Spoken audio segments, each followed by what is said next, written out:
I'm going to hit broadcast. The broadcast is now starting. All attendees are in listen-only mode. Hi, this is Bill Mulligan from Cordium, so we're going to get started with today's event. Before I get into the agenda, I just wanted to give you a little brief intro to Cordium and then hopefully give you some information on how to submit questions. Thanks to everybody who's participating today. I think most people know Cordium is a global compliance GRC consulting and software firm. With respect to our activities in the U.S., because I know all of today's participants are from the U.S., it may be interesting to note we provide varying levels of compliance support services to over 300 private fund advisor clients in the U.S. We've got about 1,000 clients globally. We are also one of the leading providers of compliance and GRC software solutions. We've got about 400 customers on the software side of our business. Our applications that are used in the area of employee supervision, we've got about 15,000 users. We've got about 180 employees worldwide. About 75 of them sit in the U.S. Again, we're happy to take questions today, so please feel free to hit us with questions. You can submit them in the question box on the webinar instructions, and we will make sure and do our best to get those questions answered. The agenda for today, what we're going to do is sort of going to work through just more the regulatory landscape, sort of what does it look like in the U.S. We're going to go through some stats and figures around the Office of Compliance and Inspections and Examinations, referred to as OCIE's National Exam Program. We'll go through some other stats that we've gathered from as it relates to what's coming out of examinations. We're going to go through some of OCIE's 2016 examination priorities. We'll move through some common types of exams. So what could you expect in a regulatory exam, as well as the two general exam approaches. Then we'll get a bit more into the sort of practical elements of what to expect from an exam around document production, notice, duration, on-site visits, what happens after the visit, what have we seen from a findings perspective. And then due to the real, I think everybody knows, the heavy focus of the SEC as well as other regulators around cyber, we're going to do a number of slides that are dedicated on cybersecurity. And I've got my colleague here at Cordium, Mike Corcione, who's our Managing Director of Cybersecurity and Data Protection Consulting Services, is going to join us for that piece, and will also be available to answer any questions that we've got on the cyber front. So I'm going to leave most of the cyber issues for Mike to address.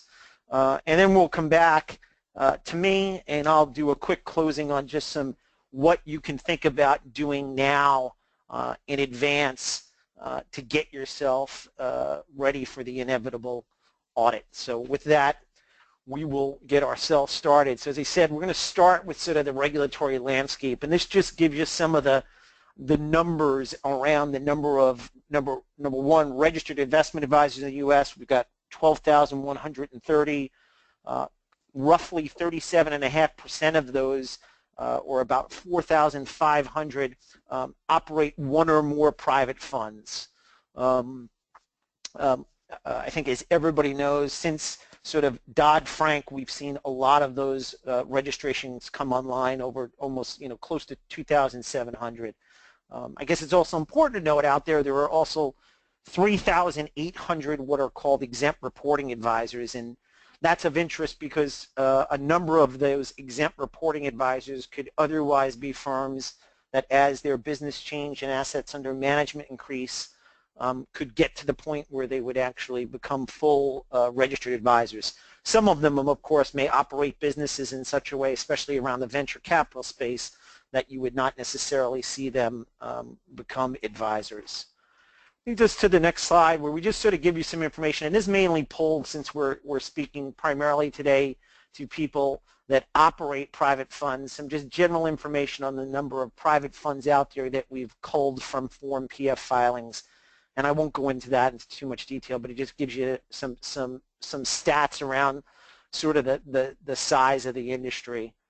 That will jump into what I mentioned earlier from our agenda is really the OCIE National Exam Program, and get you some sort of key stats coming out of that.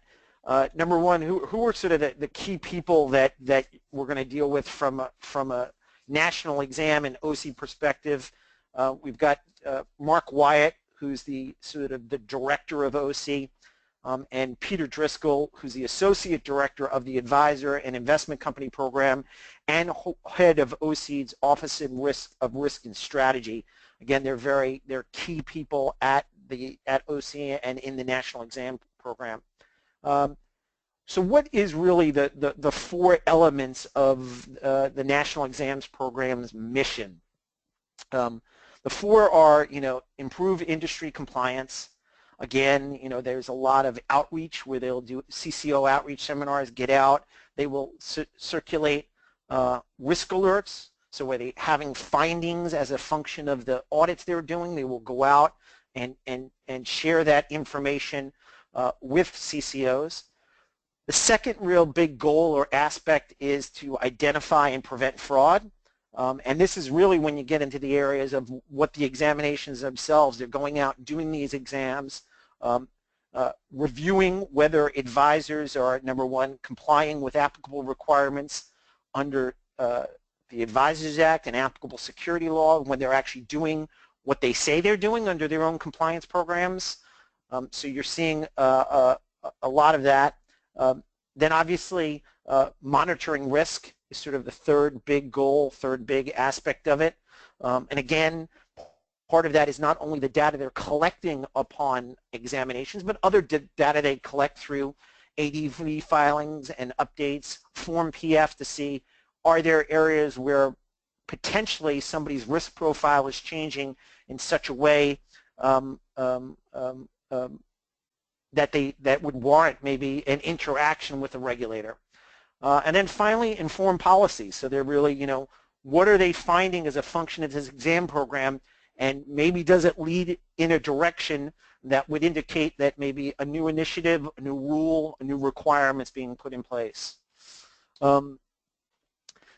Next slide is really sort of more about resources, and what we're seeing is, as I think you've seen, and again, all the way from Chair White to via other sources at both the SEC and at OCIE, there definitely a focal point is in getting more resources to increase exam coverage. And you can see that quote we put, which was at the list of the top of our list of priorities when they were proposing the fiscal year 2017 budget. Why? Well, there's definitely been, you'll see, a big growth in the RIA industry itself and number of participants. You've got quite a bit of growth both on the number of RIAs that are out there and the amount of money that they are managing. And again, so there's been some very specific requests around, what do they need to do their job. You'll see there's still a significant percentage of advisors that have never been examined. It's about 40% of the base that has not ever been examined. This chart is showing you more a trend, although it did sort of flatten off from 14 to 15, of their desire to go out and examine more advisors. So you're looking at, sort of 8% in 2012, and they're shooting to get, 12, 13, get higher than 10% in fiscal year in 16, and what we'll show you a little later on is a desire to get, pretty darn close to 13% in fiscal year 17. This gives you just some more background numbers around what the SEC is trying to do to get out and see more advisors. Again, we got back to our point earlier about resources. OCIE requested an increase of 127 new positions. 102 of those are dedicated to the examination program, which is the IA, IC Investment Company Program. As he said, right now they're hoping to get out to about 13% of RIAs on the examination front. in addition to not only requesting approval and resources to hire and train new examiners, they're also transitioning a number of examiners that are on the SEC staff that had historically been focused on examining broker-dealers, and they are transitioning them over to become investment advisors / investment company examiners. And to facilitate doing this, what they've done is give more responsibility back to FINRA and their examination staff to handle examinations with respect to broker-dealers. And again, within that fiscal year 2017 budget, the Division of Enforcement has also requested additional resources reflecting their increased activities and, frankly, their increased exposure to the work that OCIE is doing, which it's been relatively well known that OCIE that enforcement personnel have accompanied OCIE on examinations. That leads us to just some, numbers out there and stats as to what's happening as a function of these exams. As you can see right here, you get an idea, and we've sort of broken out data from fiscal year 2010, 2011, 2012, 2013, all the way through 2015. Number one, you're showing somewhere between 70 and low 80% of exams are showing up with actually noting deficiencies.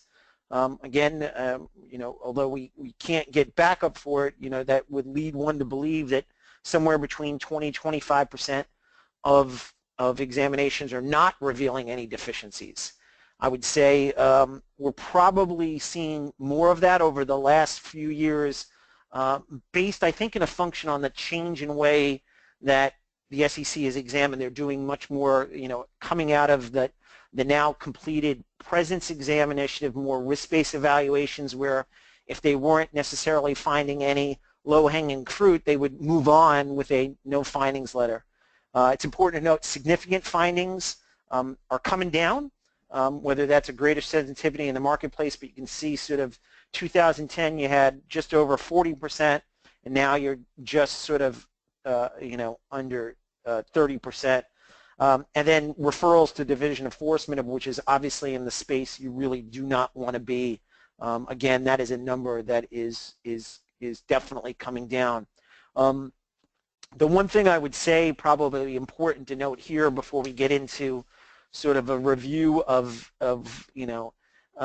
examination priorities or the priorities for fiscal year 2016 is the element that, notwithstanding the fact that a lot of these findings are not significant and they're lower hanging fruit, people should be focused and aware of sort of what is called the broken windows approach taken by the SEC. So notwithstanding the fact that you may not get into big trouble as a function of having more technical violations, you don't want to have a lot of those, because on the broken windows model, they're going to use that as a function or a trigger potentially, and we'll talk about it later when we talk about the different types of exams and the ability of an exam to morph from one type to another.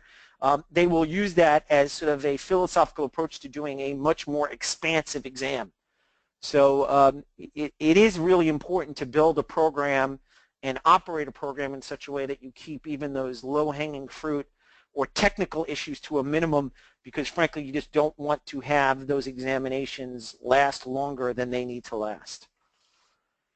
So with that, we'll do a quick review of the sort of the examination priorities at OCIE, some of which I think can be read from a good news perspective if you are a private fund advisor, in that after a number of years of focusing on that space, it seems that their priorities reflect that they want to shift back to some other areas which potentially they did not pay as much attention to coming out of the Dodd-Frank years.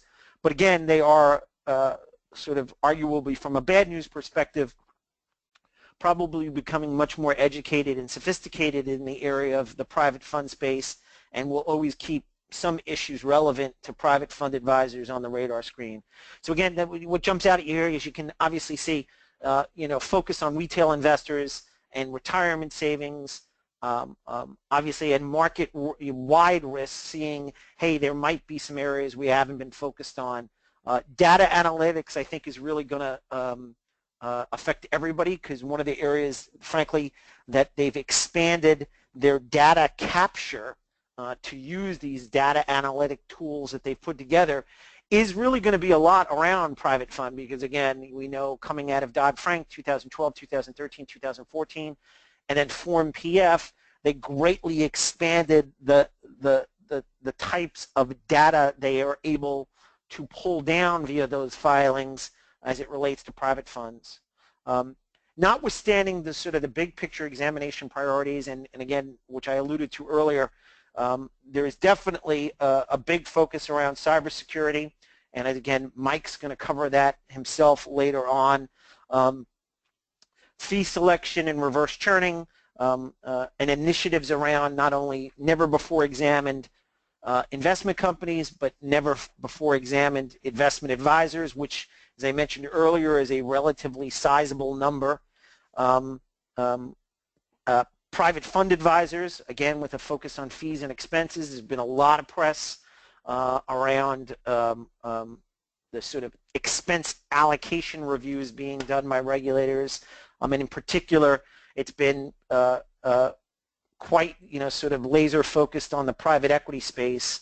And then again, which is obviously also going to be relevant to private fund advisors, is priorities around private placements, in that, i.e., again, most of the funds that they are operating are going to be funds that are, privately placed. And then just some final areas, again, they're going to be the focus examination priorities are going to be around liquidity controls. I think I alluded to earlier, pension advisors, which is sort of that, to some degree, that return to sort of retail, product promotion, exchange rate funds, variable annuities, and the ever popular focus around whistleblowing. In particular, the SEC is definitely spending time focusing on language in company severance, confidentiality, and similar agreements that potentially could affect the employee's actions in any way that would restrict the likelihood or the ability of an employee to communicate with the SEC around potential securities issues. And again, in light of the whistleblower rule, the SEC takes this very seriously, and we've given you obviously some other data up there around some other actions they've taken to demonstrate to the industry how focused they are on this space. So with that, we've sort of gone through the first, call it the 4 points of the agenda. We're going to switch over to a review of the types of exams that are out there, and generally we're going to sort of categorize them under 5 categories. But I guess the thing to think about at the outset is, these exams can morph. So just because somebody comes in on, whether it be a routine exam or a presence type exam, does not necessarily mean that it can't morph into something else. And the same is true for sweep exams or remote correspondence exams, or frankly for cause exams. But let's go through them. Routine exams is sort of the historical norm of the normal type of exam, where they're going to go in and do a relatively comprehensive review of the advisor's compliance program. The second type, or one that began in 2012, and technically or officially the program ended, but I think the philosophical underpinnings of it are still around, are these presence types exams. And these presence exams, as a technical point, were focused primarily on private fund advisors, because they were focused on advisors that had to register as a function of Dodd-Frank in 2012, and these are what are, sort of what can be, shorter form exams that are really reviewing from a perspective a higher level, focusing on sort of a limited number of areas, and basically a scratching of the surface to see, does anything that they do, that they're finding would reflect a deeper dive. Sweep special purpose exams, they're always going to be out there. We sometimes call them targeted. These tend to be issue-based exams. So you've seen them around use of social media. You've seen them around cybersecurity. You've seen them around disaster recovery preparedness. And we're going to see probably more of that as a function of the business continuity rule. And then correspondence exams is really meant to be sort of a placeholder for more remote types exams where certain offices or regional offices of the SEC are sort of pulling down information to do a review more on a remote basis than more the traditional of actually coming on site as part of that. And finally, there are arguably at least from a startup perspective, the most problematic type of which would be a for a cause exam.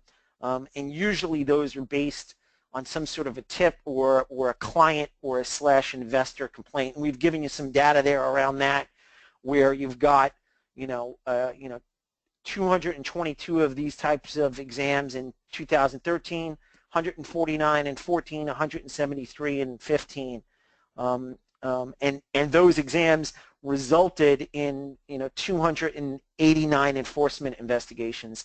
These are the types of exams that you really don't want to have, and the ones that will typically go unannounced. And we'll talk a little bit later about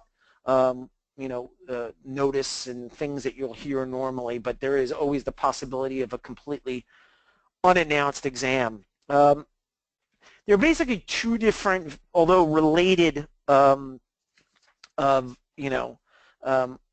types of approaches that we'll take in the various exam. And one, as I said, is sort of somewhat coming out of sort of the presence exam philosophical approach of a very sort of high-level review of the business activities.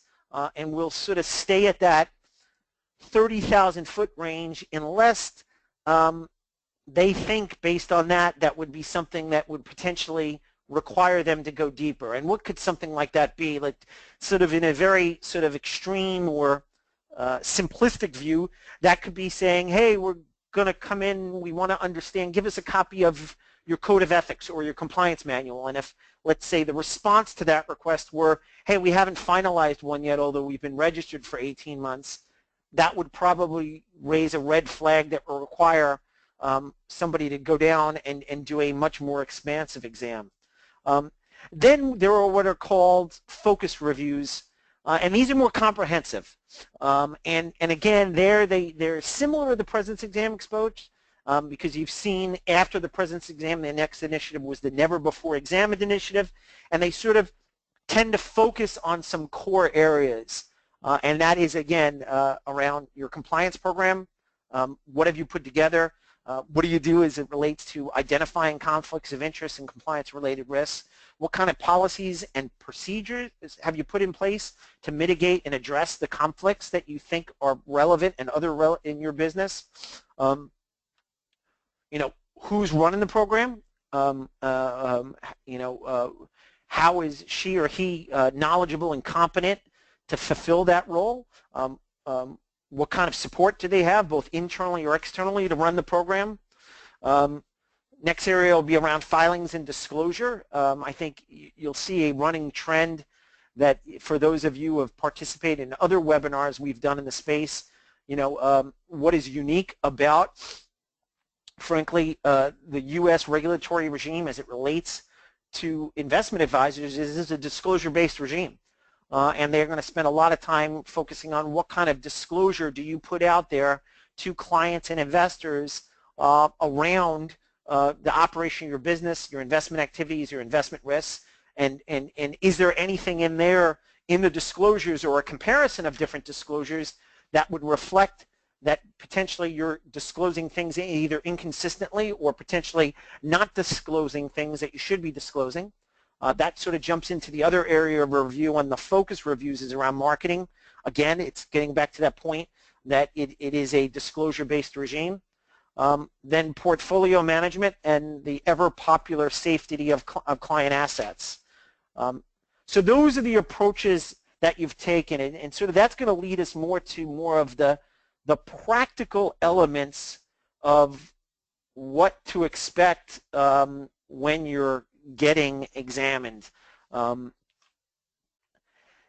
that's sort of, how does it start? You know, number one, it should start by some sort of a phone or email communication. We've seen both. There should also be a formal request letter that is provided to you in connection with you being notified. Without a doubt, if for some reason you do not get that request letter, or you do not get that request letter in a timely basis, you should make sure that you are provided with a copy of that letter. And then that leads us to sort of, what does the life of an exam look like? The sort of big thing is sort of after it starts is going to be document and information production. And that's going to be where you're going to see a lot of the heavy lifting. We'll then go through sort of the timing and duration and what that looks like. We'll talk about what does the on-site portion of the visit look like, and what should the sort of the after the on-site visit look like, because I think, as most people should know, there's definitely going to be a period after the on-site visit before the examination is still living at that point, but there are going to be some issues that need to be addressed there. So that takes us into, you know, sort of what will I be required to produce as sort of the firm itself. Clearly, the document production is going to vary based on the scope of an exam.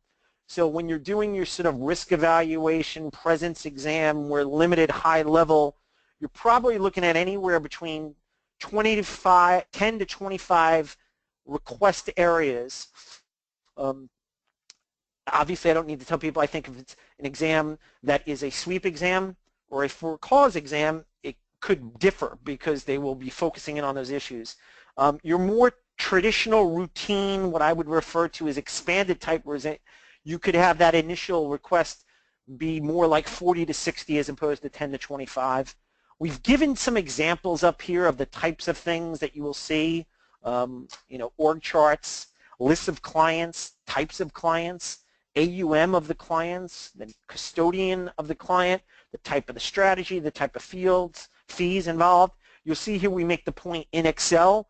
A lot of these areas, they have very specific requirements on how you provide that information to them,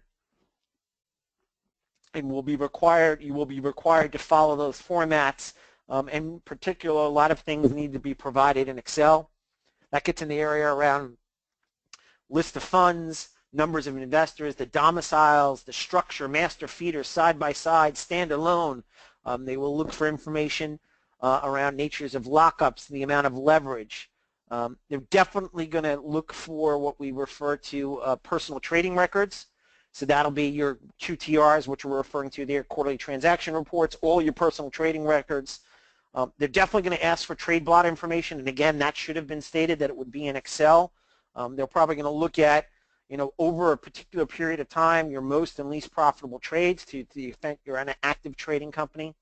They're going to want to see information around your written policies and procedures, any records you have around the violation of your policies and procedures. They'll always ask for investor complaints or client complaints. To the extent that your business operates or has committees that are important in the operation of the business, they're going to want to see any minutes around those.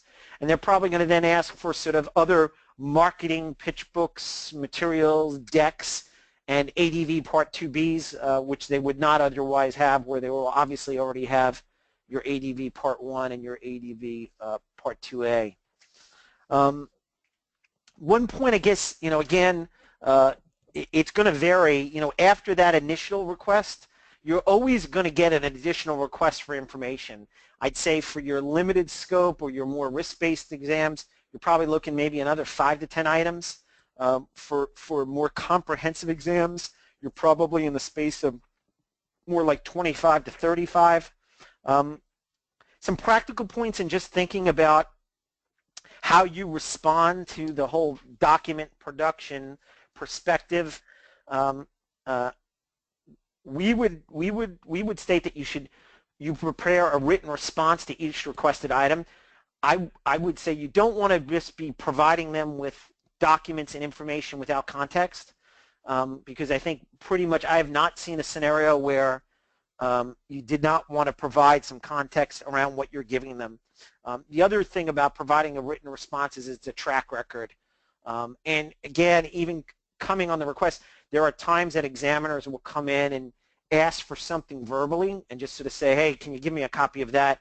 I think you should get in the habit of creating a clear record.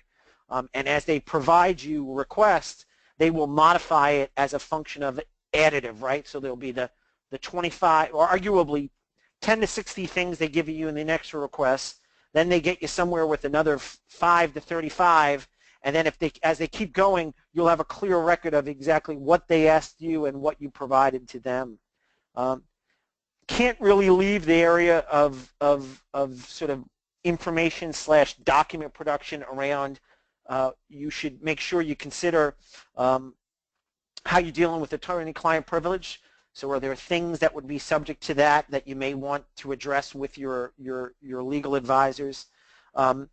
Definitely you should be thinking about Freedom of Information Act and bait stamping and other logistics, because all those documents are potentially subject to being requested under that, and by following the formalities of the Freedom of Information Act, which includes bait stamping of documents, it may hopefully restrict the ability of people to pull down that information, which could be private confidential information about your firm. And I guess before we get on to the next topic, which is sort of notice and duration, just a popular one that always comes out is, will they request information that predates registration? Likely they can. We've seen it happen, because usually the time period they're going to focus in on is 1 to 2 years, and if they get you in a period that maybe a year outside of registration, they could be going back to that predated time. I guess people are always asking us at Cordium, how do you deal with that particular scenario?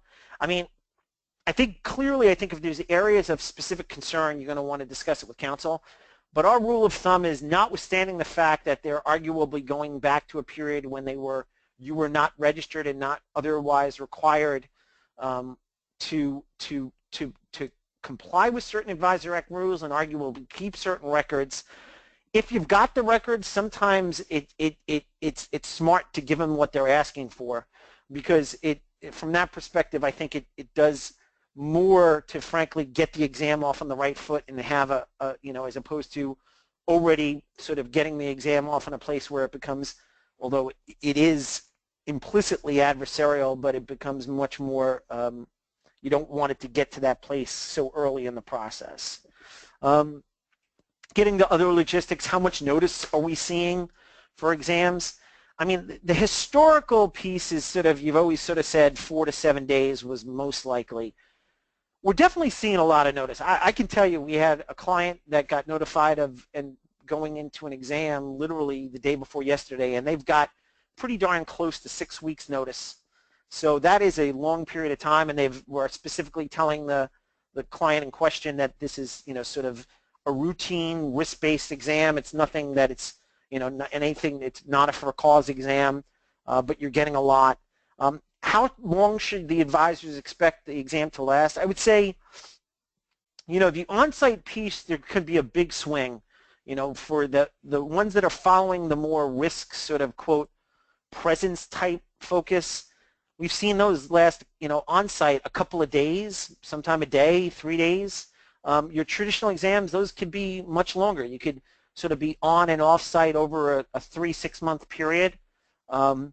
But notwithstanding the type of exam, we're seeing exams staying open for a few months. You may not be very active with them for a lot of the time, but they can stay open. From a sort of a conclusion standpoint, I think you should definitely make sure that you're out there requesting an exit interview. Even if they don't give that to you, you should definitely want to be asking for an exit interview where they summarize for you what the issues that they think, because again, they may be in play, because you're going to have, frankly, you're going to have time before that examination's technically complete, and they've then technically gone out and sort of issued sort of what they think their findings are. So it's important to use that. Just before we sort of go through the sort of the findings letter itself and what we've seen in findings, before I sort of hand it off to Mike and cybersecurity, is some sort of helpful hints. We've given you some, what I think hopefully are some helpful tidbits around the practical elements of an audit, but some other practical, and these are sort of separate to what I'll cover off at the end of the webinar around what should you do now to think about it. I think number one, although we've had people do it, generally speaking, you probably should not try to delay the visit. It's going to send the wrong message. There are times it will be bona fide. So we've had situations where a CCO is scheduled to be out of the office and just said, look, it's going to become so much less efficient if I am not here, and for a variety of reasons, I can't reschedule my trip. And have we seen the SEC react positively to that? Yeah. But again, you got to be smart about it. And what I say, frankly, to be honest, in those scenarios, if it's easier to reschedule your time away from the office, try to stay on their timetable, because again, you want to keep the exam going on the right the right footing. The next big piece would be around presenting your story to the SEC. Get off on the right foot. What I will say, and you'll see me talk about it later when we give you some sort of how to plan now pieces, is take the opportunity to tell your story to the SEC. Go out and tell them what your firm is about, what what you see as a risk in your business. Obviously, prepare your key people, because they are going to want to do some interviews. So we can talk about what to do now later, but once you get that order, one of the key things will be getting in front of those people, keeping the office clean, putting them in an office. You don't want them to have a lot of distractions or access to other information. Again, make yourself available. If you think there are issues, definitely got out and ahead of the start of the examination. Discuss potential issues with legal counsel or compliance consultants. I've already mentioned before, ask for things in writing so you keep, but probably the most important, one of the more important things I can say is it's okay to say I don't know, you don't have an answer to a question, or let me get back to you. You got to remember that it's inherent for a lot of people to go out and try to answer questions to be seen as knowledgeable. You don't want to do that in a situation, because you don't want to have to go out and correct misperceptions out there, as where you can just sort of say I don't know. So once after the on-site, notwithstanding the fact that they're not physically with you anymore, I get back to this point around the exit interview. It's really important to make sure you get one. Clarify what they're seeing, what they have questions about, where they think issues are. If you think they're wrong at an issue, really try to remedy it up front. And what we say is coming out of this exit interview is be aggressive. If you think they've gotten issues wrong, I'd say in advance of you getting a letter, go out in writing and say to them, hey, we think you're looking at this issue, and one of two things, you've got it wrong, or maybe you're right, and we are going to do X, Y, and Z to make sure that issue does not occur. And this could be really, really important, because again, I've seen it many occasions where that letter and the assertions you made in the letter end up in your eventual deficiency letter. And to the extent that you've got clients or investors that want to see a copy of that letter, that can be very important, because it sets a really good story for them to say, look, hey, these are the 5 minor issues that were noted, but this is what we're going to do about it. So then it could lessen the amount of due diligence that you have from those types of clients. But so that's very important in the exit interview. Again, we talked about the stats around deficiencies letters. It's pretty high. You're going to get it. It's going to be somewhere within 120 days of exam. You usually have 30 days to respond to that. That's why that potential letter in the intervening time frame is important. Again, I'd have to note, the coming out of an exam and finding letters, there is always that possibility of something going to enforcement. Where are we seeing findings? Again, a lot of stuff around marketing deficiencies. We've seen a lot lately on expense allocations, obviously quite a bit around insider trading, so again, those are areas that we're seeing. And with this point, without further ado, because I want to make sure we keep moving along, but we will definitely do our best to address any questions, is I'm going to hand over the presentation to Mike Corcione, and he is going to take over and hit the slides on cybersecurity.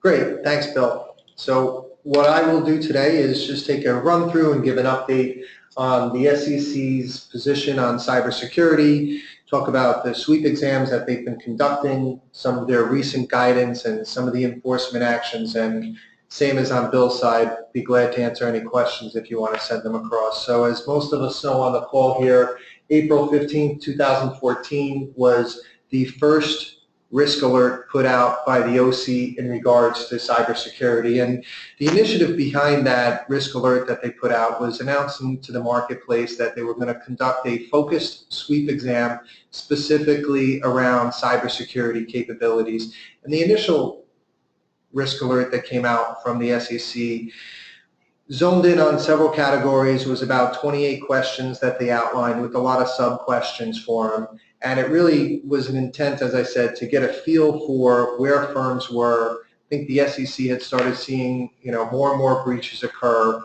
understanding the challenges out there in the industry, and really wanted to try to get a sense of where firms were, how they were evolving in their preparedness against a possible attack. And where they really zoned in when they came out of the exam was focused on 6 specific domain categories. So they are looking specifically for governance and risk assessments, making sure firms have addressing their access rights and controls, data loss prevention, vendor management, incident response, and training.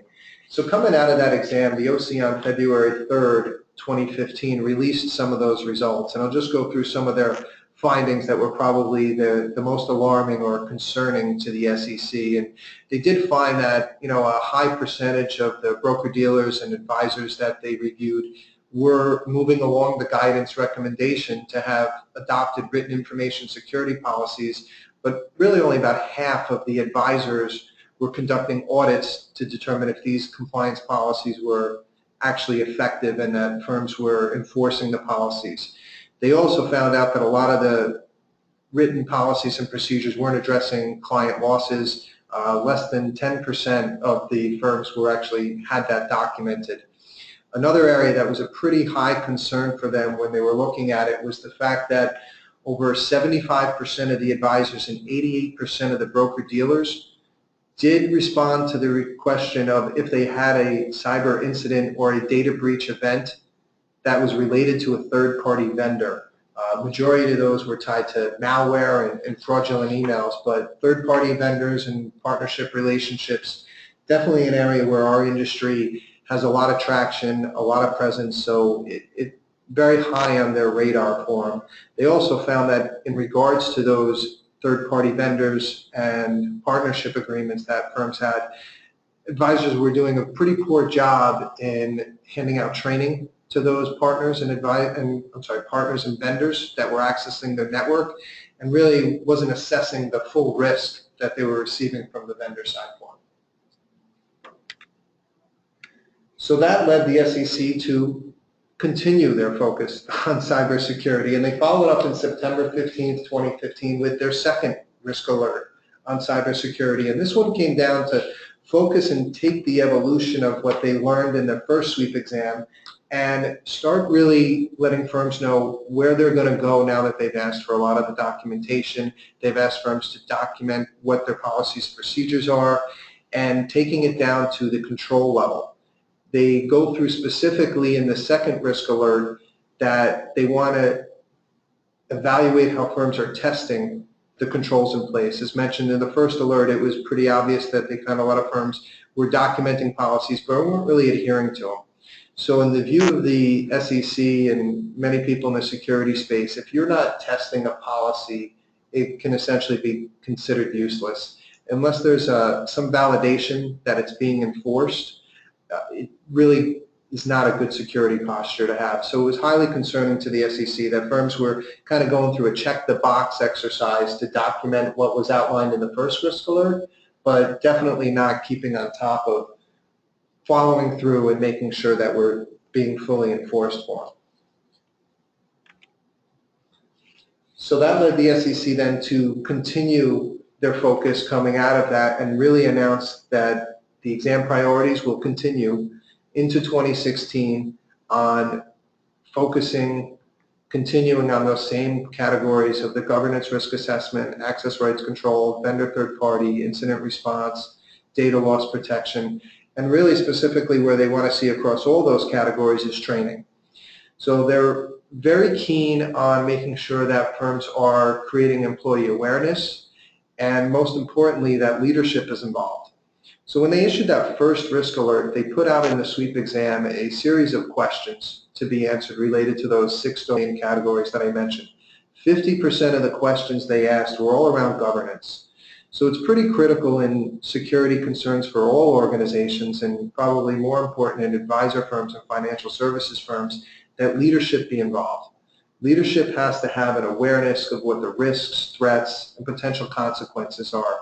And that was the lead theme that the SEC put out in their first risk alert, is that firms need to identify the risk. Not necessarily was the SEC determining how much risk you could take, but at least that it's identified and documented. Where they were very specific, and always have been, is around the personally identifiable information.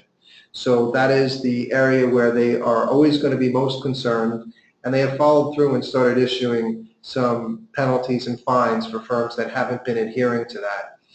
In addition to the SEC, other regulators are also following suit and issuing soft guidelines and in some cases specific requirements as to where they need to be. Also to that effect, what happened in November of 2015, the SEC went out and adopted the Systems Compliance and Integrity Regulation, which specifically calls out the interest for firms to reduce occurrences of systems issues, improve their resiliency, and also enhance the Commission's oversight and enforcement for security firms in the market infrastructure. So the path for the SEC continues to move forward. They continue to keep this on their radar, and they will continue to have it as a focus area for an unforeseeable amount of time going forward. Coming into the last couple slides, just want to point out, as I mentioned, they are getting a little more defensive. They are coming down with some enforcements. These are listed on the SEC's website. You can look them up to see a little more details on some of these violations that were pulled up. But the first one there, August 11th of last year, 32 defendants charged in a scheme to trade on hacked news releases. So there's definitely a element of attackers out there that are looking to gather the information that you have on the trading side and to leverage it any way possible. We always see a lot of firms in the asset management space that feel they are not on the radar. We're not a public company. We don't really maintain an external website, but that doesn't matter to attackers. They consider you a target if you have an internet connection. So hacktivists, criminals, organizations are looking for any type of information they can find. And when they penetrate an organization, they may not realize they're a target until they've infiltrated it, evaluated what type of information is there, and in some cases they may feel the information is not valuable to them, but could be valuable to somebody else, and in this case with the hackers on the news information, looking to sell it elsewhere. The next bullet coming up on September 22nd, that was probably one of the first ones that a lot of people felt the SEC was throwing a shot across the bow, where they went to an investment advisor and found that they had recognized some vulnerabilities in a web-facing system and didn't address those vulnerabilities. So in the regulator's eyes, they want you to recognize your risk, but more importantly, once it's recognized, you're going to have to address that risk and show that you've taken action, specifically and most importantly when it comes around personally identifiable information. And then the last one there on June 8th is Morgan Stanley failed to safeguard customer data, and what they really were handed $1 million fine for was failure to adopt written policies and procedures to reasonably protect client data. And that comes down to Regulation SP, which has actually been on the books since 2004 and specifically calls out for firms to adopt written policies and procedures. So though it's been around for 12 years, I think it has been lightly enforced. But now that you're seeing more and more breaches, more and more occurrences of customer data being revealed to nefarious forces, it's now allowing them to use this as a way to hand down enforcement penalties on clients that have yet to improve their cybersecurity policies. So even though the SEC's guidance, the risk alert has come out, has been guidance, they are now starting to put regulations on the books for going forward, and also looking to which regulations in the past, whether it being Regulation SP or some of the privacy rules, that they can use to hand down enforcements and penalties.